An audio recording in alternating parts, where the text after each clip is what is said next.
ಕಲ್ಯಾಣಿ ಏನಿತ್ತ ಬಹಳ ಹುಂಬ ಶಿಷ್ಯ, ದರಿದ್ರ ಶಿಷ್ಯ, ಒಟ್ಟ ಸಿಕ್ತಿರ್ಲಿಲ್ಲ. ಇನ್ನು ಏಳು ಮಂದಿ ಸೇವಾ ಮಾಡ್ತಿದ್ರಿ ಮಠದಾಗ. ಗುರುಗಳು ಹಿಂದಾನೆ ಇರ್ತಿದ್ರು. ಅವ್ರು ನಮ್ಮಂಗ ಚಲೋ ಅಂಗಿ ಹಾಕೋದು, ಅಜ್ಜಾರ್ ಕೈ ಹಿಡ್ಕೊಂಡು ಹೋಗೋದು, ಅಜ್ಜಾರ್ನ ವೇದಿಕೆ ಹಚ್ಚೋದು, ಅಜ್ಜಾರ್ ಕಾರ್ ತೆಗೆದು ಅಗದಿ ವ್ಯವಸ್ಥೆ ಮಾಡೋದು. ಕಡೆ ಕಲ್ಯಾಣಿ ಒಂದೇನು ಗುರುಗಳ ಮುಂದೆ ಹಾಯತ್ತಿದ್ದಿಲ್ಲ. ಮಠದಾಗ ಕಸ ಹೊಡೆಯೋದು, ಅಡುಗೆ ಮಾಡೋದು, ನೀರು ತರೋದು, ಕಟ್ಟಿಗೆ ಹೊಡೆಯೋದು ಎಲ್ಲಾರು ಬಿಟ್ಟಿದ್ದನ್ನ ಮಾಡ್ತಿದ್ದ ಕಲ್ಯಾಣಿ. ನಿಷ್ಠೆ ಇತ್ತು ಸೇವಾದೊಳಗ. ಎಲ್ಲಾರು ಮತ್ತೆ ಅವ್ರನ್ನ ಬೈತಿದ್ರು, ಕಲ್ಯಾಣಿ ಇತ್ತಲ್ರಪ್ಪ ಭಾಳ ದರಿದ್ರಪ್ಪ ಅಂತಿದ್ರು. ಗುರುಗಳು ಬೈತಿದ್ವಂತ್ರಿ. ಹೌದು ಹೌದು, ಭಾಳ ದರಿದ್ರ ಮಗ ಅಂತಿದ್ರು. ಕರೆ ನಿಜವಾಗ್ಲೂ ಗುರುಗಳ ಪ್ರೀತಿ ಯಾರ ಮೇಲೆ ಇತ್ತಂದ್ರೆ ಕಲ್ಯಾಣಿ ಮೇಲೆ ಇತ್ತು. ಹೆಂಗಿರ್ತೈತಿ ಗುರುಗಳ ಪ್ರೀತಿ ಅಂದ್ರೆ 10 ಮಕ್ಕಳು ಹರಿಯುತ್ತ ತಾಯಿ, ಅದ್ರಾಗ ಒಂದು ಅಂಗವಿಕಲ ಹುಟ್ಟಿರ್ತೈತಿ. 9 ಮಕ್ಕಳ ಬಗ್ಗೆ ತಾಯಿ ಎಂದು ಚಿಂತೆ ಮಾಡೋದಿಲ್ಲ. ಆ ಅಂಗವಿಕಲ ಮಗುನ ಭಾಳ ಜೋಪಾನ ಮಾಡ್ತಿರ್ತಾಳ. ಹಂಗ ಸಮರ್ಥ ರಾಮದಾಸರು ಕಲ್ಯಾಣಿ ಮೇಲೆ ನಗರಿಟ್ಟಿದ್ರು. ಕಾಶಿಗೆ ಹೋಗುದು ಬಂತು. ರಾಮದಾಸರು ಕಾಶಿಗೆ ಹೋಗುದು ಬಂದಿತ್ತು. ಹೋಗ್ಬೇಕಂತೇಳಿ ಎಲ್ಲ ಜೋಡಣೆ ಮಾಡಿದ್ರು, ಶಿಷ್ಯರನ್ನೆಲ್ಲ ಕರೆದ್ರು. ಮತ್ ನಾವು ಕಾಶಿಗೆ ಹೋಗ್ಬೇಕಂತ ಮಾಡೀವಿ, ಯಾರ್ಯಾರು ಬರ್ತೀರಿ ಅಂದ್ರು. ಯಪ್ಪ ನಾ ಬರ್ತೇನೆ ಎಲ್ಲಾರು ನಾ ಬರ್ತೇನೆ ಅಂದ್ರು. ಅಲ್ರಿ ಎಲ್ಲಾರು ಬಂದ್ರು. ಮತ್ತೆ ಮಠದಾಗ ಕಸ ಹೊಡ್ಯಾರ ಯಾರು, ಪೂಜೆ ಮಾಡ್ಯಾರ ಯಾರು, ಪ್ರಸಾದ ಮಾಡ್ಯಾರ ಯಾರು, ಬಂದು ಭಕ್ತರಿಗೆ ನೀಡೋರು ಯಾರು ಅಂದ್ರೆ ಐತಲ್ರಿಪ್ಪ ದರಿದ್ರ ಕಲ್ಯಾಣಿ ಅದು ಮಾಡ್ತೈತ್ರಿಪ್ಪ. ಯಪ್ಪ ನಾವಿಲ್ಲ ಅಂದ್ರೆ ನಿಮ್ಗೆ ಸೇವಾ ಬರೋಬ್ಬರಿ ಆಗೋದಿಲ್ರಿ. ನಿಮ್ಮ ವ್ಯವಸ್ಥೆಗೆ ನಾ ಬೇಕಾದ್ರೆ ಎತ್ತಿದ್ರು. ಇವೆಲ್ಲ ಕೊಟ್ಟಿ ಶಿಷ್ಯಾರಿ ಇವ್ರು. ಮತ್ತು ಕಲ್ಯಾಣಿ ಕರಿ ಅವ್ರನ್ನ ಕೇಳೋಣ ಅಂದ್ರು. ಕಲ್ಯಾಣಿ ಕರ್ಕೊಂಡ್ಬಂದ್ರು. ಕಲ್ಯಾಣಿ ಮತ್ತು ನಾವು ಕಾಶಿ ಹೊಂಟೇವಿ ಬರ್ತೀನೋ ಅಂತ ಕೇಳಿದ್ದು. ಎಲ್ಲಾರು ನಾ ಬರ್ತೇನೆ ಅಂದ್ರೆ ಕರೆ ಕಲ್ಯಾಣಿ ಹೇಳ್ತಾನೆ, ಯಪ್ಪ ಬಾ ಅಂದ್ರೆ ಬರ್ತೇನೆ, ಬ್ಯಾಡ ಅಂದ್ರೆ ಬಿಡ್ತೇನೆ ಅಂದ್ರೆ. ಇದು ನಿಜವಾದ ಶಿಷ್ಯನ ಲಕ್ಷಣ. ನೋಡ್ಪ ಇವೆಲ್ಲ ಬರಾಕ್ ರೆಡಿ ಆಗ್ಯಾರು. ನೀ ಮಠದಾಗಿರು, ಪೂಜೆ ಮಾಡು ಅಂದ್ರು. ಕಲ್ಯಾಣಿ ಕುತ್ತಿಗೆ ಬಂತು. ಯಪ್ಪ ಸೇವಾ ಮಾಡೋಣ ಮಾಡ್ತೇನೆ, ಕಸ ಹೊಡಿಯೋದು ಹೊಡಿತೀನಿ, ಅಡುಗೆ ಮಾಡ್ತೇನೆ. ಖರೆ ಒಂದು ದಿನಾನು ಪೂಜೆ ಮಾಡಿಲ್ಲ. ಯಾಕೆ? ಇವ್ರು ಪೂಜೆ ಮಾಡಿ ಬಟ್ಟೆ ಇಲ್ಲ. ಇವ್ರು ಬರೀ ಸೇವಾ ಕಾಯಿಸ್ತಿದ್ರು. ಯಪ್ಪ ಪೂಜೆ ಮಾಡಕ್ ಬರೋದಿಲ್ಲ ನನಗ. ಏನು ಬಾ ತಲೆ ಕೆಡಿಸ್ಕೋಬೇಡ.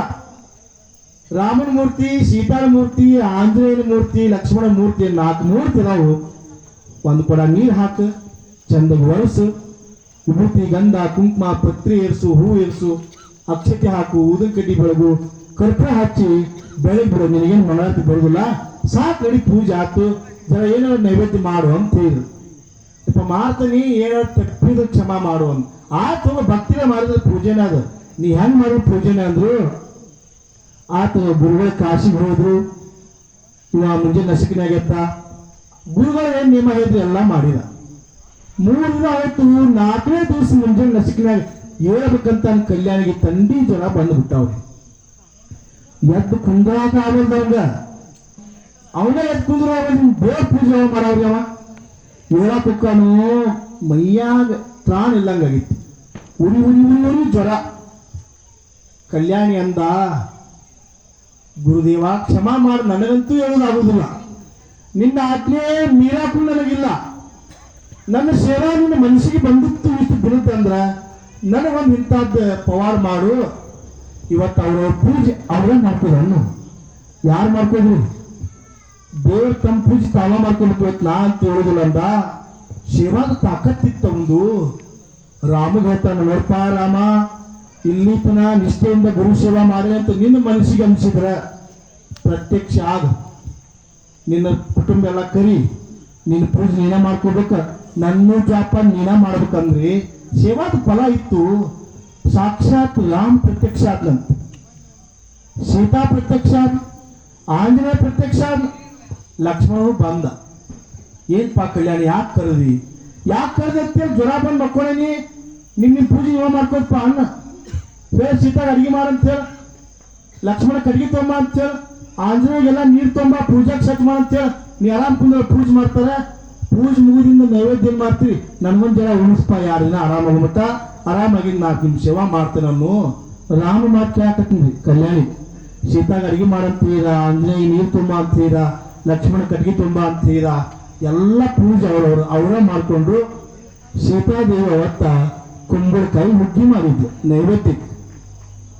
ನೈವೇದ್ಯ ಮಾಡಿ ಇನ್ನೇನ ಎಲ್ಲಾರು ಉಣ್ಬೇಕಂತ ಪಾಪ ಮಕ್ಕಳ ಕಲ್ಯಾಣಿ. ಇವನ್ ಬಿಟ್ಟು ದೇವ್ರು ಹೆಂಗ್ ಉಂಟಾವ್ರಿ? ಸೇವಕರು ಬಿಟ್ಟು ಉಣ್ಣಾಕ ಗುರುಗಳಿಗೂ ಆಗುದಿಲ್ಲ. ಮಮ ಭಕ್ತ ಮಮ ಅಧಿಕ. ಭಕ್ತರು ನನ್ನ ಭಕ್ತರು ನನಗಿನ ಹೆಚ್ಚಿನವರು ಅಂತ ಹೇಳ್ತಿರ್ತಾರೆ ಗುರುಗಳು ಯಾವಾಗಲೂ. ಅವಾಗ ಸೀತಾಗ ಕಲ್ಯಾಣಿಗೆ ಉಣಿಸಿ ಬಾ, ಆಮೇಲೆ ನಾವು ಉಣ್ಣಂತೀರ. ಕಲ್ಯಾಣಿ ಉಣಿಸಾಕಂತೆ ಸಾಕ್ಷಾತ್ ಈ ಅಖಿಲಾಂಡ ಕೋಟಿ ಬ್ರಹ್ಮಾಂಡದ ನಾಯಕಿ ಸೀತಾದೇವಿ ಬಂದ್ರು. ಕಲ್ಯಾಣಿ ಉಣ್ಣಂದ್ಲು. ಏನ್ ಮಾಡಿ ಯವ್ವ ಅನ್ನೋ ಕುಂಬಳಕಾಯಿ ರೊಟ್ಟಿ ಮಾಡಿ ನಾವು ಕಿವಿ ನಟ್ಟಗಾದ್ರು. ಯವ್ವ ಅನ್ನೋ ಯಾಕಪ್ಪ ಅನ್ಲಕ್ಕಿ ಕುಂಬಳಕಾಯಿ ಹುಗ್ಗಿ ಅಂದ್ರೆ ನಮ್ಮ ಗುರುಗಳ ಸಮರ್ಥ ರಾಮದಾಸರಿಗೆ ಯಾರು ಹಟ್ಟಿ ಬಾಳ ಜೀವ. ನನ್ನ ಗುರುಗಳ ಬಿಟ್ಟು ನಾವೇ ಕಿತ್ತು ಬಾಯ ಹಾಕುದು ನಂದು ಪಚ್ಚಮಿತ್ರಿ ದೇವರಿಗೆ. ಯಪ್ಪ ಅವ ಕಾಶಾಗ ತಾನು ಈಗ ಬರೋಬಿಟ್ಟು ಹಂಗ ಕುಂದ್ರ ಅವನಿ ನಂದು ಕರೆ ಈ ಉಣ್ಣಲ್ಲಿ ಇವ್ರು ಉಣ್ಣಾಕ್ ಬರೋದಿಲ್ಲ, ಇವ್ರು ಹೊಟ್ಟೆ ಹಚ್ತಾವ್. ಅದೆಲ್ಲ ಗೊತ್ತಿಲ್ಲ. ಒಂದು ಡಬ್ಬೆ ಹಾಕ್ಬಿಡು, ನಾ ಗುರುಗಳು ಬಾಯ ತುತ್ತು ಹಾಕಿ ಆಮೇಲೆ ಉಣ್ಣಾವ್ ಅಂದ್ರು. ಕಾಶಿಗೆ ಹೋಗ್ಬರಕ್ ವಾರ ಕತ್ತೀವಿ ಅಂದ್ರೆ ಏನು ವಾರ ಗೀರು ಎಲ್ಲ ಈ ನಾಟಕ ಬ್ಯಾಡ ನನ್ನ ಮುಂದೆ. ಯಾಕ ಹನುಮಂತ ರಾಮಣ್ಣ ಲಕ್ಷ್ಮಣ ಹಚ್ಕೊಂಡು ಲಂಕಾಕ್ ಬರ್ಲಿಲ್ಲ ಏನು?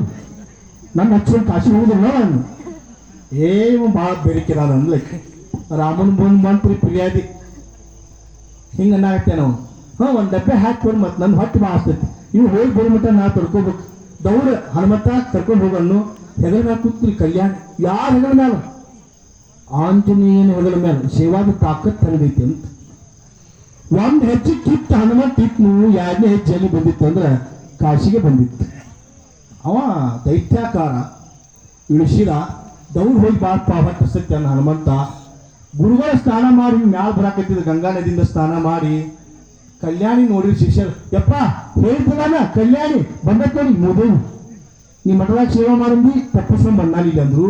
ಗುರುಗಳು ಸಿಟ್ಟು ಬಂತಮ್ಮ. ಏ ಕಲ್ಯಾಣಿ ಇಲ್ಲಾಕ್ ಬಂದಿ ನೀನು? ನಿನಗೆ ಏನು ಹೇಳಿ ಸೇವಾ ಮಾಡಂತ ಹೇಳಿ ತಪ್ಪಿಸ್ಕೊಂಡು ಯಾಕೆ ಬಂದಿ? ಬರ್ತಾನೆ ಅಂತ ಹೇಳಿ ನಾನೇ ಕರ್ಕೊಂಡ್ ಬರ್ತೀನಿ ನಾನು ಅಂದ್ರು. ಯಪ್ಪ ಅದೆಲ್ಲ ಬಿಡು, ಒಂದ್ ಜನ ಕುಂಬಳಕಾಯಿ ಹುಗ್ಗಿತ್ತೀನಿ ಅಂತ ಹೇಳಿ ಬಾಯಾಗ ತುರ್ಕೆ ಬಿಟ್ಟಿನ್ರಿ. ಕುಂಬಳಕಾಯಿ ಹುಗ್ಗಿ ಏನು ಬಾಯಾಗ ಹೋಯ್ತು ರಾಮದಾಸಿಗೆ ಕಣ್ಣಾಗ ನೀರು ಬರಾಕತ್ತಂತ. ಕಲ್ಯಾಣಿ ಯಾರು ಬಂದಾರ ನಿನ್ ಜೋಡಿ ಅಂದ್ರು. ಗೊತ್ತಾಗ್ತಿ ಗುರುಗಳಿಗೆ. ಯಾಕಂದ್ರ ಅದು ರುಚಿ ಹೊಂದಿತ್ತು ಕುಂಬಳಕಾಯಿ ಹುಗ್ಗಿ ಅಂದ್ರ ಮನುಷ್ಯರ ಮಾಡಿ ಸಾಧನೆ. ಸಾಕ್ಷಾತ್ ಅನ್ನಪೂರ್ಣೇಶ್ವರಿ ದೇವಿ ಅಡಿಗೆ ಮಾಡಿ ಹಾಕ್ಯಾರ ಅಂದ್ರ ಊಟ ಹಂಗಿರ್ಬೇಕ್ರಿ, ಅಮೃತ ಆಗಿತ್ತದ. ಕರೆ ಹೇಳಿ ಕಲ್ಯಾಣಿ ಅಂದ್ರು. ಕಲ್ಯಾಣಿ ಹನುಮಂತ ಬಂದು ನಿಂತಾಳ್ರಿ ಬಾಲ್ಯ. ನನ್ನ ಹನುಮಂತ ಕರ್ಕೊಂಡ್ಬಂದು ನಾನು ಹೆಗಲ ಮೇಲೆ ಹೊತ್ಕೊಂಡು ಸೀತಾದೇವಿ ಕುಂಬಳಕಾಯಿ ಹುಗ್ಗಿ ಮಾಡಿ ಅಂದ್ರು. ಸಮರ್ಥ ರಾಮದಾಸ ಕೈ ಮುಗಿದಂತ ಶಿಷ್ಯ ಸೇವಾದ ತಾಕತ್ ಹಂಗಿರ್ಬೇಕು ಅಂತ. ಯಪ್ಪ ನೀ ಭಾಳ ದೊಡ್ಡವು ಕಲ್ಯಾಣಿ. ಇಷ್ಟು ವರ್ಷ ಪ್ರಯತ್ನ ಪಟ್ಟು ಅವ್ರ ದರ್ಶನಕ್ಕಾಗಿ ನಾವು ಹಾತರಾಕತ್ತೇವೆ. ನಿನ್ನ ಸೇವಾ ಅವ್ರನ್ನ ಕರೆಸ್ಕೊಂಡು ಅವ್ರು ನಿನ್ನ ಸೇವಾ ಮಾಡೋಂಗೆ ಐತಂದ್ರ ನಿನ್ನ ಗುರುಭಕ್ತಿ, ನಿನ್ನ ನಿಷ್ಠೆ, ನಿನ್ನ ಸೇವಾ ಭಾಳ ದೊಡ್ಡದಾಗಿತ್ತಪ್ಪ ಅಂತ ಹೇಳಿ ರಾಮದಾಸು ಶಿಷ್ಯನ ಹೋಗಬೇಕಾಗಿತ್ತು. ಅಂದ್ರ ಸೇವಾದೊಳಗೆ ಭಾಳ ತಾಕತ್ ಐತಿ ಅಂತ. ನೀವೇನು ಮನಮುಟ್ಟಿ ವಿಘ್ನೇಶ್ವರ ದೇವರ ಸೇವಾ ಮಾಡ್ಕೊಂತ ಬಂದ್ರಿ ಕಳೆದ 50 ವರ್ಷಗಳಿಂದ.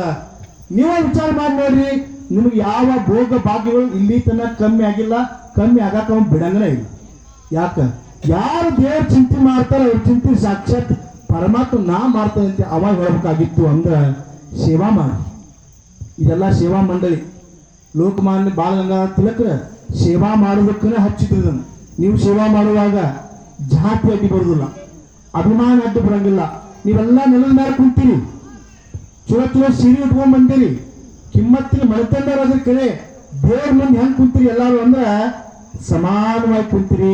ನಿಮ್ಮೊಳಗೆ ಯಾವ ಧರ್ಮ ಜಾತಿ ಭೇದ ಶ್ರೀಮಂತಿಕೆ ಇಲ್ಲ.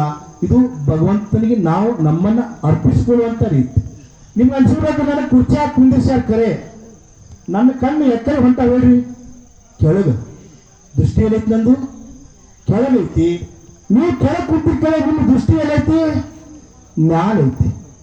ಯಾರು ಸಣ್ಣವ್ರಕ್ಕಿರಿ ಅವ್ರು ಮ್ಯಾಲ ಬರ್ತೀರಿ ಜಗತ್ತಿನಾಗ ಅಂತಿ. ಆಕಳ ಹಿಂಡಾಕ ಹೆಂಗ್ ಹಿಡಿತಾರ ಹೇಳ್ರಿ? ಕಾಲಾಗ ಕುಂತ ಹಿಂಡ್ತಾರ, ದುಬ್ಬರ ಮ್ಯಾಲ ಕುಂತ ಹಿಂಡ್ಬೋದಿತ್ತಾರ. ನಾನು ಹಿಂಗೆ ಕಾಲ ಕುಂದ್ರು, ನಾ ಇಷ್ಟು ದೊಡ್ಡಕ್ಕೆ ಇಷ್ಟು ಶ್ರೀಮಂತಕ್ಕೆ ಅಂತ ದುಬ್ಬರ ಮ್ಯಾಲ ಕುಂತ ಹಿಂಡದತ್ನ ಆಕಳ. ಆಳಾಗಲೊಳ್ಳನು ಕೀಳಾಗಬಲ್ಲನು, ಕೀಳಿಂಗಲಗೆ ಹಯನು ಕರೆಯುವುದೇ ಸರ್ವಜ್ಞ ಅಂತಿ. ಯಾರು ಜಗತ್ತಿನಾಗ ಸಣ್ಣವರಾಗಿರಿ ಗುರು ಸೇವಾ ಭಗವಂತನ ಸೇವಾ ಮಾಡ್ತೀರಿ, ಭಗವಂತ ಸಾಕ್ಷಾತ್ ಅವ್ರು ತಲೆ ಮೇಲೆ ಇಟ್ಕೊಂಡು ಮೆರೆಸ್ತಾನೆ. ಜಗದ್ಗುರು ಸಿದ್ಧಾವತಿಂದ ಬಂಗಾರ ಕೀಟ ಐತಿ, ಹುಬ್ಬಳ್ಳಿ ಒಳಗೆ ನೋಡಿ ನೀವು ಭಾವಚಿತ್ರವಾಗಿ ಸಿಗ್ತಾವ. ನಿಮ್ಗೆ ಯಾರು ಭಾವಚಿತ್ರ ಅಂದ ನಂದಿ ಭೃಂಗಿ ಕಿನ್ನರ ಚಿತ್ರ ಅದಾವ್ರಿ. ಅವ್ರು ಯಾರಂದ್ರಿ ನೀವು ಪರಮಾತ್ಮನ ಸೇವಕರದವರು. ಪರಮಾತ್ಮ ಸೇವಾ ಮಾಡಿದವ್ರನ್ನ ತನ್ನ ಕೀಟ ಮಾಡಿ ತಲೆ ಮೇಲೆ ಹಾಕೊಂತಾನು ಅಂದ್ರ ಸೇವಾ ಮಾಡೋರಿಗೆ ಎಷ್ಟು ಜೀವ ಅಕ್ಕನ ಗುರುನು ಅಂತಿ. ಗುರುನ್ ಹೊಲಿಸ್ಬೇಕಾಗಿತ್ತಂದ್ರೆ ಒಂದು ಮಾಡ್ಬೇಕು ನೀವು. ಸೇವಾ ದೊಡ್ಡ ದೊಡ್ಡ ಮಾಲಿ ಹಾಕೋದ್ರಿಂದ ಭಗವಂತ ಒಲೆಯಂಗಿಲ್ಲ, ಜೋರ್ ಗಾಯ ಹೊಡೆದಿಂದ ಭಗವಂತ ಒಲೆಯಂಗಿಲ್ಲ, ಕಿರೀಟ ಹಾಕೋದ್ರಿಂದ ಭಗವಂತ ಒಲೆಯಂಗಿಲ್ಲ. ಯಾರು ಪರಿಶುದ್ಧ ಮನಸ್ಸಿನಿಂದ ನಿಮ್ಮನ್ನು ನೀವು ಅವ್ನು ಅರ್ಪಣೆ ಮಾಡ್ಕೊಂಡು ಸೇವಾ ಮಾಡ್ತೀರಿ ಅವ ಸಾಕ್ಷಾತ್ ಒಲ್ದಿರ್ತಾನಂತ. ಗೋರಾ ಕುಂಬಾರ ಅಂತ ಒಬ್ಬ ಇದ್ದ. ವಿಠ್ಠಲನ ದಿಂಡು ಹೊರತು ನಾಮದೇವ್ ತುಕಾರಾಮ್ ಶಬ್ದ ಕಿವಿ ಬೆಳೀತಂದ್ರ ಯಾವ ದಿಕ್ಕಿ ಶಬ್ದ ಬೆಳೀತಿ ಆ ಕಡೆ ಓಡ್ತಿದ್ನಂತ ಗೋರಾ ಕುಂಬಾರ. ಯಾಕ ಆ ಭಗವಂತನ ನಾಮನ ಮೇಲೆ ಅಷ್ಟು ಭಕ್ತಿ ಇತ್ತು. ಅವನು ಹೇಂತಿ ಬೈತಿದ್ಲು. ಆ ಕರೆ ವಿಟ್ಯಾನ ಕೈಗೆ ಅದು ಸಿಕ್ಕ ಅವನ್ನ ಇವನ ಕೂಡ ಕಡಿತಂತಿದ್ಲಂತೆ. ದೇವ್ರಿಗೆ ಬೈತಿದ್ಲಕ್ಕೆ ಏನಂತ ಕರೆ ವಿಟ್ಯಾನ ಬಡಿತೇನಂತಿದ್ಲಕ್ಕೆ. ದೇವ್ರ ನನ್ನ ಕೈಯಾಗ ಸಿಕ್ಕಿ ಏನಾಗ್ಯಾವ ನೋಡಿ. ಒಂದಿನ ಡೆಲಿವರಿ ಪ್ರಸಂಗ ಬಂದಿತ್ತಕ್ಕಿಗೆ 9 ತಿಂಗಳು ಆಗಿತ್ತು. ಆಕಿಗೆ ಏನು ಚಿಂತಿತ್ತು, ಹರಿವು ಚಿಂತೆ ಎತ್ತಿತ್ತಿಲ್ಲ ಆಕಿಗೆ.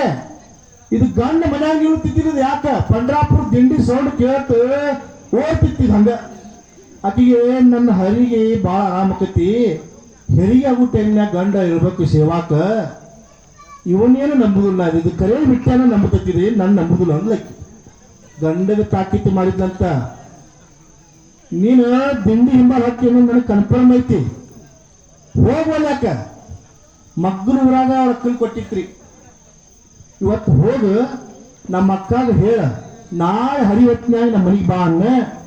ಆಟ ಬಂದ್ಲಂದ್ರೆ ನನ್ನ ಹೆರಿಗೆ ಆರಾಮಕತ್ತಿ, ನೀ ಆ ವಿಟ್ಟಾನ ಬೆಣ್ಣ ಹತ್ಕೊಂಡು ಹೋಗು ಅಂದ್ರಿ. ಶಿಟ್ನ್ಯಾಗ ಬೈತಿದ್ದು ದೇವ್ರು. ಆ ತಂತಿ ಹೊಂಟಿತ್ತು ಎಲ್ಲಿಗೆ ಹೇಂತಿ ಅಕ್ಕನ ಕರ್ಯಾಕ ಹೊಂಟಿತ್ತು. ದಿಂಡು ಹೊಂಟಿತ್ತು ರೋಡ್ನ್ಯಾಗ. ಹೇಳ್ತೀನಿ ನಾಮದೇವ್ ತುಕಾರಾಮ್ ಗೋರಾ ಕುಂಬಾರ ಮರತ ಹೇಂತಿನ ಡಿಲಿವರಿ ಮರತ ಹೇಂತಿ ಅಕ್ಕನ ಕರ್ಯಾಕ ಹೋಗುದು ಮರತ ಕೊಳ್ಳಾಗ ತಾಳ ಹಾಕೊಂಡ ನಾಮದೇವ್ ತುಕಾರಾಮ್ ಅಂತ ದಿಂಡಿ ಹಿಂಬಾಲ ಎಲ್ಲಿಗೆ ಬಂದು ಪಂಡ್ರಾಪುರಕ್ಕೆ ಬಂದ. ಇಲ್ಲಿ ಹೆರಿಗೆ ನೀವು ಚಲೋ ಆದ ಮರನೇ ದಿನ ಆಕಿ ನನ್ನ ಗಂಡಗ ನಮ್ಮ ಅಕ್ಕನ ಕರ್ಕೊಂಡು ಬಾ ಅಂತ ಹೇಳಿ ಹೋಗಿದ್ದು ಪೀಡ ಅಕ್ಕರಿಗೆ ಹೋಯ್ತು. ಅಕ್ಕನೂ ಇಲ್ಲ ಇದೂ ಇಲ್ಲ, ಎಂತೆಂತ ಬೆಟ್ಟ ಅದು ನಮ್ಮ ಜನ್ಮಕ್ಕ ಅಂತೇಳಿ ಕಣ್ಣಾಗ ನೀವು ಹೊಂಟಿದ್ರು. ಅವನು ಸಲುವಾಗಿ ಇವ ಬಂದಾನಂದ್ರ ಅವನ ಕುಟುಂಬದ ಜವಾಬ್ದಾರಿ ಸಾಕ್ಷಾತ್ ವಿಠ್ಠಲಗೆ ಇತ್ತು. ವಿಠ್ಠಲ ಪ್ರತ್ಯಕ್ಷ ಆಯ್ತು ಯಾರ ರೂಪದಾಗ ಅಂದ್ರ ಆಕಿ ಅಕ್ಕನ ರೂಪದಾಗ ಬಂದ್ರಿ. ಏನ್ ಮಾಡಕೈತಿ ತಂಗಿ ಅಂತ ಬಂದ. ಅವ್ರ ಅಕ್ಕನ ವೇಷ ಹಾಕೊಂಡು ಯವ್ವಾ ಪುಣ್ಯ ಬರ್ಲಿ ನಿನಗಂದು. ಯಾಕೆ ಬ್ಯಾನಿ ಚಲುವಾಗಿದ್ರು. ಬ್ಯಾನಿ ಉಂಡಾರಿಗೆ ಗೊತ್ತದ, ಬಂಜೆ ಅರಿಯಳೆ ಬೇನೆಯ ಅಂತ ಸುಮ್ಮ ಹಂಗ ಒಬ್ಬಕ್ಕೆ ಬಂಜೆ ಮಜ್ಜಿಗೆ ಸುಳಾಕ್ ಬಂದಿಲ್ಲ ಬಾಜು ಮನಿಗೆ. ಆಕಿಗೆ ಹೊರಿಗೆ ಈ ಬ್ಯಾನಿ ಏನು ಗೊತ್ತೈತಿಲ್ರಿ. ಯಾಕ ಇನ್ನೂ ಅದನ್ನ ಅನುಭವಿಸೇ ಇಲ್ಲ. ಸೊಸಿ ಬ್ಯಾನಿ ಬಂದು ಒದ್ದಾಡ್ತಿದ್ಲು ಚಿಗಾಡ್ತಿದ್ಲಂತ. ಮಜ್ಜಿಗೆ ಸುಳ್ಳು ಹೊಂಟಿದ್ಲು ಮುದುಕಿ ಕೇಳಿದಂತ ಆಕೆ ಯಾರು ಹಂಗೆ ಒದ್ದಾಡ್ತಾಳ ಇವ ಆಕಿ ಬ್ಯಾನಿ ತಿನ್ನಾಕತ್ತಾಳು ಅಂದಂತ. ಬ್ಯಾನಿ ತಿನ್ನಾಕತ್ತಿ ಹಿಂಗ್ಯಾಕೆ ಒದ್ದಾಡ್ಬೇಕು ಅಂದಂತಕ್ಕಿ. ಅಯ್ಯ ಮತ್ತೆ ಬ್ಯಾನಿ ಒದ್ದಾಡುದು ಅಯ್ಯ ಬೇಕಂದು ತಿನ್ಬೇಕು ಬ್ಯಾನ ಬಿಡ್ಬೇಕು. ಇವ ನೀ ಹಡ್ದಿನ ಅಂದತ್ ಮುದುಕಿ ಇಲ್ಲ ಬೇನು ಈ ಬ್ಯಾನಿ ತಿನ್ನೋದು ನೀ ಹಡಿವಾಗ ಗೊತ್ತಾಗತ್ತವ ಬೇಕಂದ್ರೆ ತಿನ್ನು ಅವಾಗ ಬ್ಯಾಡಂದ್ರ ಬಿಡು ಅಂದಂತ. ಬ್ಯಾನಿ ಚಲುವಾಗಿದ್ವು. ಸಾಕ್ಷಾತ್ ವಿಠ್ಠಲ ಅವ್ರ ಅಕ್ಕನ ಸೇವಾದೊಳಗೆ ಬಂದು ಸೇವಾ ಮಾಡಿದ. ಡೆಲಿವರಿ ಆಯಿತು, ಎಲ್ಲ ಹೆರಿಗೆ ಸಂಭಾಳಿಸಿದ. ಗೋರಾ ಕುಂಬಾರ ಪಂಡ್ರಾಪುರ ದಿಂಡಿ ಮುಗಿಸ್ಕೊಂಡು ಊರಿಗೆ ಬಂತು. ಯಪ್ಪ ಯಾಕ ಈಗ ನಿಂತು ನೆನಪಾತು ಅದಕ್ಕೆ. ಅಕ್ಕನ ಕರ್ಕೊಂಡು ಬಾ ಅಂತ ಹೇಳಿದ್ಲು. ಮನೆಗೆ ಹೋದ್ನಂದ್ರೆ ನನ್ನೇನಕ್ಕೆ ಓಡ್ಯಾಡ್ಸಿ ಹೊಡ್ಯಂಗೆ ಕಾಣ್ತಾಳು ಅಂತೇಳಿ ಹೆದರ್ಕೋಂತ ಮನೆಗೆ ಬಂದು ಒಳಗ ಕೂಸು ಹರಿದಿದ್ಲು. ಕೂಸು ಕುಲು ನಗತಿತ್ತು. ಹೇಂತಿಗೂ ಖುಷಿ ಆಯ್ತು. ಯಪ್ಪ ಪುಣ್ಯ ಹತ್ತಿ ನಿನಗಂದ್ಲು. ಇವಂಗೆ ಹೆದರಿಕಿತ್ತಿತ್ತು. ಬೈತಾ ಅಂದ್ರಿಗೆ ಪುಣ್ಯ ಹತ್ತಿ ಅಂದ್ಲು. ಯಾಕ ನಾವು ಹೋಗುದು ಹಾಳಾಗಿ ಹೋಗಿ ಪೀಡಾ ನೀ ಗೊತ್ತೈತಿ ನನಗೆ. ನೀ ತಿಂಡಿ ಮನುಷ್ಯನ ನಮ್ಮ ಅಕ್ಕ ನೀನು ಕರೋದು ಇಲ್ಲಿ ಕಲಿಸಿ ಹೋಗ್ಯಲ್ಲಪ್ಪ ನಿನಗ 7 ಜನ್ಮದ ಪುಣ್ಯ ಹತ್ತಿ ಅಂದ್ಲು. ಕೈಕಾಲ ತಣ್ಣಗಾಗಿತ್ತು ಇವು. ಯಾಕ ಇವು ಕರೆದೇ ಇಲ್ಲ. ಇವಂಗೆ ಅನಿಸ್ತು ಸಾಕ್ಷಾತ್ ಪಾಂಡ್ರಂಗನ ಬಂದಾನಿಲ್ಲ ಅಂತ ತಿಳಿಸಿ ಎಲ್ಲದ ನಿಮ್ಮ ಅಕ್ಕ ಅನ್ನು ನೀರು ತರಕ ಬಾವಿ ಹುಡುಗಾಳಂದು ಓಡ್ಕೋತ ಬಾವಿ ಬರ್ತಾನೆ. ಕೊಡ ಇತ್ತು, ಅಲ್ಲಿ ಅವ್ರ ಅಕ್ಕ ಇರಲಿಲ್ಲ. ಯಾಕಂದ್ರೆ ಬಂದ ಕೆಲಸ ಮುಗಿಸಿತ್ತು. ಯಾವಾಗ ನಾವು ಚಿಂತೆ ಮಾಡ್ತೀವಿ ನಮ್ಮ ಚಿಂತೆ ಸಾಕ್ಷಾತ್ ಅದು ಅವನ ಇರ್ತೈತ್ರಿ. ನಂಬಿ ನೋಡ್ರಿ ನೀವು ಗಟ್ಟಿಯಾಗಿ ನಂಬಿದ್ರೆ ಮುಕ್ತಿ ಐತಿ ಹರಿಯೇ. ಒಬ್ಬ ಶಿಲ್ಪಿ ಇದ್ನಂತ ಊರಾಗ. ಅವನದೇನು ಕೆಲಸ, ಮೂರ್ತಿ ಕೆತ್ತಿದ್ದ, ಗುಡಿ ಕೆತ್ತಿದ್ದ. ಒಂದಿನ ಕೆತ್ತಾಕತ್ತಿದ್ನು, ಕಲ್ಲು ಸಿಡಿದು ಹೋಳಾತ್ರಿ. ಸಿಡಿದು ಹೋಳಾತು. ಅಲ್ಲಿ ಒಂದು ಕಪ್ಪಿತ್ತಂತ, ಮೂರ್ತಿ ಒಳಗರಿ ಕಪ್ಪಿತ್ತು. ಕಪ್ಪಿ ಮುಂದೆ ಸ್ವಲ್ಪ ಅನ್ನ, ಸ್ವಲ್ಪ ನೀರಿತ್ತು. ಅವಂಗನಿಸ್ತು, ದೇವ್ರು ಎಷ್ಟು ಕರುಣಾಮಯಿ ಅದಾನು. ಒಂದು ಕಲ್ಲು ಇಟ್ಟಾನೆ, ಕಲ್ಲಾಗ ಒಂದು ಕಪ್ಪಿ ಇಟ್ಟಾನ, ಆ ಕಪ್ಪಿಗೆ ಅನ್ನ ನೀರು ಇಟ್ಟಾನು. ಒಂದು ಪ್ರಾಣಿ ಸಲುವಾಗಿ ಭಗವಂತ ಇಷ್ಟು ಚಿಂತೆ ಮಾಡ್ತಾನು. ನಾವು ಸುಮ್ಮನೆ ಇದನ್ನು ಗುದ್ದಾಡಕತ್ತೀವಿ.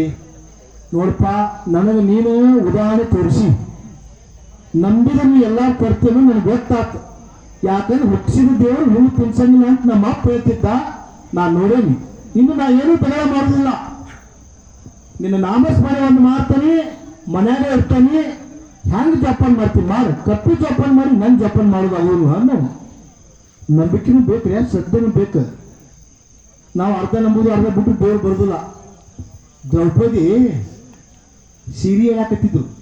ಯಾವಾಗ ಪಗಡಿ ಹಾಕಿದ ಸಂದರ್ಭದೊಳಗೆ ಕೃಷ್ಣ ಚೀಟಿದಂತೆ ಹಿಂಗೆ ಒಂದು ಕೈ ಮ್ಯಾಲ ಮಾಡಿ ಕೃಷ್ಣ ರುಕ್ಮಿಣಿ ತೊಡಿ ಮ್ಯಾಲ ಮಕ್ಕೊಂಡಿದ್ನಂತ, ಹೇಳ್ತಿದ್ನಂತೆ, ಮತ್ಕೊಂಡು ಬರ್ತಿದ್ನಂತೆ. ಕೃಷ್ಣ ಅಂತಿದ್ಲು, ಇದು ಮತ್ತೆ ಹೇಳ್ತಿತ್ತು, ಮತ್ಕೊಂಡಿರ್ತಿತ್ತು. ಯಾಕೆ ಹೇಳ್ಕೊಂಡಿ ಮಾಡ್ತೀವಿ ಅಂದ್ಲು. ಅಲ್ಲಿ ದ್ರೌಪದಿ ಸೀರೆ ಎಳ್ಯಾಕತ್ಯಾರು. ಆಕಿ ನನ್ನ ನೆನಸಾಕತ್ತ ಕರಿಯಾಕತ್ಯಾಳು ಅಂದ. ಮತ್ತೆ ಯಾಕೆ ಹೋಗಲ್ಲ ಅಂದ್ಲಕ್ಕಿ. ನಿನ್ನ ತಂಗಿ ಅಕ್ಕಿ, ನೀ ದೇವರಾಗಿ ಹಿಂಗೆ ಮಾಡುವು ಅಂದ್ಲಂತ. ಮತ್ತೆ ಕೃಷ್ಣ ಅಂದ್ಲು, ಮತ್ತೆ ಎತ್ತು, ಮತ್ತೆ ಕುಂತು ಒಮ್ಮಕ್ಲಿ ಎದ್ದು ಹೋಗೇ ಬಿಟ್ಟನ್ರಿ. ರುಕ್ಮಿಣಿ ಚಿಂತೆ ಹತ್ತಂತ. 3 ಸಲ ಎದ್ದು ಕುಂತ್ನು. 4ನೇ ಸಲಕ್ಕೆ ಹೋದ. ಯಾಕೆ ಹಿಂಗೆ ಮಾಡಿದ ಅಂತಿ ಬಂದಿಂದ ಕೇಳಿದ್ಲಕ್ಕಿ. ಅಲ್ಲ, ಸೀರೆ ಯಾಕೆ ಗೊತ್ತಿತ್ತು ನೀನು ಒಂದಕ್ಕೆ ಯಾಕೆ ಹೋಗಲಿಲ್ಲ? 3 ಸಲ ಕರೆದು ಕುಂತಿ ಊಟ ಬಿಸಿ ತೆಗೆದಂಗೆ ಮಾಡಿದಿ. 4ನೇ ಸಲಕ್ಕೆ ಯಾಕೆ ಹೋದಿ ಅಂದಾಗ ಕೃಷ್ಣ ಹೇಳ್ತಾನ್ರಿ, 1ನೇ ಸಲಕ್ಕೆ ಒಂದೇ ಕೈಲಿ ಹಿಂಗೆ ಕರೆದ್ಲು, ಹಿಂಗೆ ಎದಿ ಮುಚ್ಕೊಂಡ್ಲು. 2ನೇ ಸಲಕ್ಕೆ ನೀರಿಗೆ ಹುಡ್ಕೊಂಡು ಒಂದ ಕೈಲಿ ನನಗೆ ಕರೆದ್ಲು. 3ನೇ ಸಲಕ್ಕೂ ಒಂದ ಕೈಲೆ ಕರೆದ್ಲು. ಯಾವಾಗ ದುಶ್ಯಾಸನ ಬಹಳ ಬಲವಾಗಿ ಸೀರಿ ಜಗ್ಗಿದ, ಆಕಿಗೆ ಅನಿಸ್ತು ಇನ್ನು ಉಳಗಾಲಿಲ್ಲ ಅಂತೇಳಿ 2 ಕೈ ಮೇಲೆ ಕೃಷ್ಣ ಅಂದ್ಲು. ಅವಾಗ ನಾ ಹೋಗ್ಬೇಕಾಯ್ತು ಅಂದ್ಲು. ಹಂಗ್ಯಾಕಂದ್ಲು. ಆಕಿಗೆ ಇನ್ನೂ ನಾನ ಕಾಪಾಡ್ಕೊಂತಂತೆ ಒಂದ ಕೈಲಿ ಹುಡ್ಕೊಂಡು ನೋಡಿದ್ಲು, ಹಿಂಗ್ ಹುಡ್ಕೊಂಡು ನೋಡಿದ್ಲು, ಹಿಂಗ್ ಹುಡ್ಕೊಂಡು ನೋಡಿದ್ಲು. ಆಕಿನ ಕಾಡ್ಕೊಳಕ್ ಆಗುದಿಲ್ಲ. ನನ್ನ ಮ್ಯಾಲ ಪೂರ್ತಿ ಭಾರ ಇಟ್ಟ ನಾ ಹೋಗೋ ಬರ್ತಾನೋ ಇಲ್ಲೋ. ಕೃಷ್ಣ ಅನ್ನೋದು ಕರೆ, ಸೀರೆ ಹುಡ್ಕೋದು ಕರೆ. ಮತ್ ನಾವ್ಯಾಕೆ ಹೋಗಿ ಅನ್ನೋ ಯಾರ ಜಗತ್ನ್ಯಾಗ ನನ್ನನ್ನ ಸಂಪೂರ್ಣವಾಗಿ ನಂಬಿ ಕರಿತಾರೆ ಅಲ್ಲಿ ಮಾತ್ರ ನಾ ಹಾಕನಿ. ಅರ್ಧ ನಂಬಿದ್ರು ಅರ್ಧ ಬಿಟ್ಟು ಅಂದ್ರೆ ನಾ ಹೋಗುದಿಲ್ಲ ಅನ್ನೋ ಶಿಲ್ಪಿ ನಂಬಿತ್ತು. ಮನ್ಯಾಗ ಮಕ್ಕೊಂಡ ಹೇತಿ ಹೇಳಿದ, ಇನ್ನು ನಾ ಎಂದೂ ಕೆಲ್ಸಕ್ಕೆ ಹೋಗುದಿಲ್ಲ. ಕಪ್ಪಿಗೆ ಅನ್ನ ನೀರು ಕೊಟ್ಟ ದೇವರು ನಮ್ಮಿಬ್ರು ಹೊಟ್ಟೆ ತುಂಬಿಸುದಿಲ್ಲ ಏನೋ ಅನ್ನ. ಯಾರ ಹಿಂಗೆ ಮಾಡತ್ತಿ ಮತ್ತೆ ಹೊಕ್ಕತ್ತಿ ಅಂದ್ಲಕ್ಕಿ. ವಾರಂಟ್ ದುರ್ಮಿಗೆ ಹೋಗಿಲ್ರಿ. ಹೇಳಿ ಬೇಯಕತ್ಲ ಅಲ್ಲಿ ದಗದ ಮಾಡಿ ಹೊಟ್ಟೆ ಅಂತ ತಿನ್ಕೋದು ಅಂದ್ಲಕ್ಕಿ. ದೇವ್ರು ತುಂಬಿಸ್ತಾನಂದ್ರು. ಭಗವಂತ ಚಿಂತೆ ಹತ್ತು ಭಾಳ ನಂಬ್ಯಾನಂದ್ರೆ ಇವನು ಜೋಪಾನ ಮಾಡಬೇಕ ಅಂತ ಹೇಳಿ ರಾತ್ರಿ ಕನಸಿನ್ಯಾಗ ಬಂದ. ನಿಮ್ಮ ಊರ ಹೊರಗೆ 4 ಹುಂಚಿ ಗಿಡ ಅದಾವು. ಹುಂಚಿ ಗಿಡದ ಬುಡಕ್ಕೆ 4 ಬಂಗಾರದ ಹಂಡೆ ಅದಾವು. ಅವನ್ ತಗೊಂಡು ಆರಾಮ್ಸಿ ಜೀವನ ಮಾಡಪ್ಪ, ನನ್ನ ನಂಬಿಕೊಂಡು ಅದೀನಿ ಅಂದ. ಮುಂಜಾನೆ ಹೆಂಡತಿಗೆ ಹೇಳ್ತೀರಿ, ದೇವ್ರ ಕನಸಿನ್ಯಾಗ ಬಂದಿದ್ದ, ಊರ್ ಹೋಗಿ ಹುಂಚಿ ಗಿಡ ಬುಡಕ್ಕೆ 4 ಹಂಡೆ ಅದಾವ ಅಂತ ಹೇಳ್ಯಾನು. ಅವನ್ ತಗೊಂಡು ಜೀವನ ಮಾಡಂತ ಹೇಳ್ಯಾನು ಅಂದ. ಹೇಳ್ತಿ ಹಿಡಿ ಉಪ್ಪಿದ್ದು. ಗುಂಜಿ ಬಂಗಾರಕ್ಕೆ ಹೆಣ್ಮಕ್ಳು ಬಾಯಿ ತೆಗಿತಾರ. 4 ಹಂಡೆ ಬಂಗಾರ ಅಂದ್ಲಿಕ್ಕಿ ಕುಣು ಹಂಗ ಕುಣಿತಿದ್ಲಿಕ್ಕೆ. ಹಂಗ ನಡಿ ಹೋಗೋಣ ಅಂದ್ಲು. ಗಂಡ ಹೇಳ್ತಾನ, ಬೇಕಂದ್ರೆ ತಗೊಂಡು ಮನೆಗೆ ಬರ್ಬೇಕವ. ಅಲ್ಲಿ ಮಟ್ಟ ಕೂಡಲಿ ಅವ್ನ ಮ್ಯಾಲ ನನ್ನ ನಂಬಿಕೆ ಸತ್ತ ಐತಿ. ಬೇಕಂದ್ ಮನೆಗೆ ಬರಲಿಲ್ಲ, ಕಪ್ಪಿ ಮುಂದೆ ಅನ್ನ ನೀರು ಇಟ್ಟಾನ. ನಾ ಅಂದ್ಬಿಟ್ಟು ಅದಕ್ಕೂ ಹೋಗುದಿಲ್ಲನ್ರಿ. ಈಕಿ ಭಾಳ ಚಿಂತೆ ಐತಿ, ಮಾತು ನಿಲ್ಲಂಗಿಲ್ರಿ ಹೆಣ್ಮಕ್ಳು ಭಯಾಗ. ಅದಕ್ಕೆ ಮಾತೇನಂತಾರೆ ಅವ್ರಿಗೆ. ಮಗ್ಗಲ್ದಕ್ಕಿ ಮನ್ಯಾಗ ನನ್ನ ಗಂಡನ ಕಲಿಸ್ತಾ ದೇವ್ರು ಬಂದು 4 ಹಂಡೆ ಅದಾವ ಅಂತ ಹೇಳ್ಯಾನು. ಇದು ಪೀಡಾ ತೊಗೊಂಬರ್ನಂದ್ರ ಇದು ಮೂಡಿ ಉಂಡಿನ ಮಕ್ಕೊಂಡೈತಿ, ಅವನ್ನ ತಂದು ಕೊಡ್ಲಿ ಅನ್ನೋತಿ ಅಂತ ಹೇಳಿದ್ರು. ಮಗ್ಗಲ್ದಕ್ಕಿ ಭಾಳ ಬೆಳಕಿದ್ಲಿ. ಆಕಿ 4 ಗಂಡ ಮಕ್ಕಳು ಇದ್ದು. ರಾತ್ರಿ ಯಾವಾಗ ಆಕೈತಿ ಅಂತ ಕಾಯ್ತಿದ್ದಂತಕ್ಕಿ. ಹೊತ್ತು ಮುಳುಗಿ ರಾತ್ರಿ ಆಯ್ತು, ಗಂಡ ಮಕ್ಕಳು ನೆನೆಸಿದ್ಲು. ಯಪ್ಪ ಹೇಳಿ 4 ಹಂಡೆ ಅದಾವೊಂದು, ಏನು ಚಕ್ರಿ ಕೊಳ ಕೊಟ್ಕೊಂಡು ಬಂದ್ರೆ ಗಂಡ ಮಕ್ಕಳು ಏನು ಹಾಕಿ ನೋಡ್ತಾರೋ, ಜಣ್ಣ ಜಣ್ಣ ಜಣ್ಣ ಜಣ್ಣ ಹಂಡೆ ಮ್ಯಾಲ ಬಂದಿಲ್ಲ. ತೆಗೆದು ನೋಡ್ತಾಳ, ಬಂಗಾರ ನಾನೇ ತುಂಬ್ಯಾವು. ಏನು ಹುಚ್ಚದಾವು, ದೇವ್ ಕೊಟ್ಟಾರ ಇನ್ನೂ ಭಾಗ್ಯ ಇಲ್ಲ ಅಂತೇಳಿ ತಗೊಂಡು ಬಂದು ಮನೆಗೆ ಬೇರೆ ಜಗಲಿ ಮುಂದಿಟ್ಲು, ಪೂಜೆ ಮಾಡಿದ್ಲು. ತಾಟ ತೆಗೆದು ನೋಡ್ತಾಳ, ಹಾವ ಚೋಳಾಗಿ ಬಂತು. ಯಪ್ಪ ಅಂದ್ಲಕ್ಕಿ. ಅಲ್ಲಿ ನೋಡ್ರ ಬಂಗಾರದ ನಾಣ್ಯ, ಇಲ್ಲಿ ನೋಡ್ರ ಹಾವು ಚೋಳ. ಏನ ಮಾಟ ಮಾಡಿಸಿ ಮಗ್ಗಲ್ದಾಕಿ ನನ್ನ ಕೊಳ್ಳಾಕ ಪ್ಲಾನ್ ಹಾಕಿ ಆಕಿ ಭಾಳ ಬೆರಿಕಿದಾಕಿ. ತೆಗಿರ್ಲ ಇಬ್ರು ಗಂಡ ಹೊತ್ತು ಮಕ್ಕೊಂಡಾರ, ಹೊರಗಿನ ಚಿಲ್ಕ ಹಾಕ್ರಿ, ಹಂಚು ತೆಗಿರಿ, ಈ ಹಾವ ಚೋಳ ಅವ್ರ ಮನ್ಯಾಗ ಒಗಿರಿ, ಕಡಲ್ ಸತ್ತು ಬಿಡ್ಲಿ ಅಂದ್ರು. ಶಿಪ್ ಹತ್ತಿತ್ತವಕ್ಕೆ ಅಕ್ಕ ಅಲ್ಲಿ ಮಟ್ಟ ಹೋಗಿ ಹಂಡೆ ಹೊಲಿಸ್ಕೊಂಡ್ ಬಂದಾರು. ಕದಾ ತೆಗೆದು ಮ್ಯಾಲ ಹಂಚಿನ ಮ್ಯಾಲ ತೆಗೆದು ಏನ ಹಂಡೆ ಹಿಂಗ್ ದಪ್ಪ ಹಾಕಿದ್ರು. ಇವಕ್ಕ ಹಾವು ಚೇಳಾಕಿತ್ತು, ಬುಡಕ್ಕೆ ಬಂಗಾರದ ಮಳೆ ಸುಟ್ಟಿತ್ತು.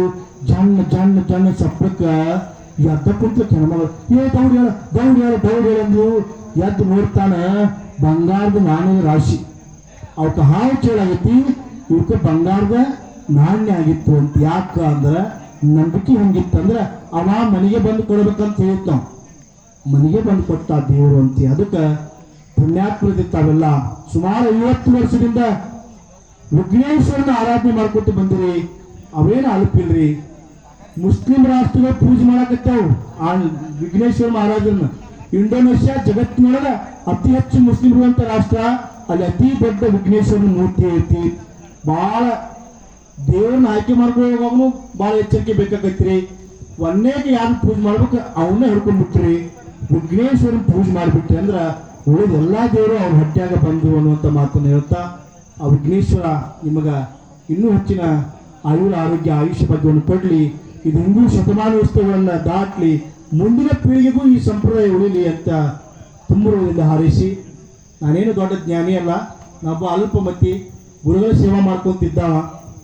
ಅವರೇನು ನನ್ನ ಒಳಗೆ ಕುಂತು ನುಡಿಸ್ಯಾರ ಅದನ್ನು ನಿಮ್ಮ ಯಥಾಮತಿಗೆ ತಲುಪಿಸುವಂಥ ಪ್ರಯತ್ನ ಮಾಡೀನಿ. ಸ್ವಾನುಭಾವದ ನೆಲೆಯ ನಾನೇನ ಬಲ್ಲನೆಯ ನೀನೇ ಎನ್ನ ಒಳವಕ್ಕು ಏನ ನುಡಿಸಿದರುವೆ ನಾ ಅದ ನುಡಿವೆಸಿದ ಗುರುವೆ ಕೃಪೆಯಾಗುವನೋಗ ನನ್ನ ಗುರುದೇವರು ಶ್ರೀ ಚಿತ್ರಾನಂದ ಭಾರತಿ ಮಹಾಸ್ವಾಮಿಗಳು ನನ್ನೊಳಗೆ ಏನು ಕುಂತು ನುಡಿಸ್ಯಾರ ಅವನು ತಮ್ಮ ಮುಂದೆ ನಾನು ಪ್ರಸ್ತುತಪಡಿಸಿ ಅನ್ನುವಂಥ ಮಾತನ್ನು ಹೇಳಿ ನನ್ನೆರಡು ತೊದನುಡಿಗಳನ್ನು ವಿಘ್ನೇಶ್ವರನ ಪಾದಕ್ಕೆ ಅರ್ಪಿಸ್ತೀನಿ. ಹರಿ ಓಂ ತತ್ಸತ್.